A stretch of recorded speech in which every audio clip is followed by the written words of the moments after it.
Chef Shirley Chung is sharing her progress during her cancer journey. On Thursday, October 3rd, Chung checked in via Instagram from Chicago to thank her supporters for the outpouring love and support since she revealed that she was diagnosed with stage 4 tongue cancer in late July. "Your love helped carry me through the hardest and the most painful weeks of my life," she wrote in the caption of a social media carousel. The top chef and Tournament of Champions star said that she has now completed 2 weeks of both radiation and chemo treatment at the University of Chicago. And she revealed that she now has a feeding tube. "My mouth, tongue and throat are peeling because of radiation, so after 1 week of treatment, my pain was so bad that drinking water felt like pouring salt on my raw flesh," she said.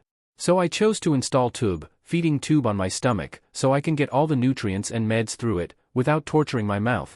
It was a hard decision to make, but I felt so blessed that my doctor pushed me to do it," she added. Chung described the physical toll that her tongue cancer has taken on her. "I was losing weight too rapidly, 10 pounds in 10 days.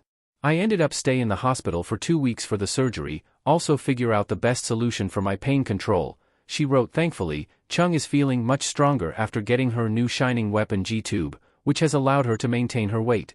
The chef shared that even though she has received so much love since disclosing her diagnosis, life can still feel lonely because no one can imagine the pain and not be able to talk and even drink water. Chung then shared a bit of a silver lining. She made a friend in the waiting room of her radiation center. Chung bonded with Aubryn, her cancer warrior sister, over fashion. "We were the only 2 girls who continued to dress up and put on makeup for our appointments," she said. They also shared a love of food. Chung included a few photos of herself with Aubryn, adding that her new friend is a week ahead of her with treatments, which allows her to turn to Aubryn for advice.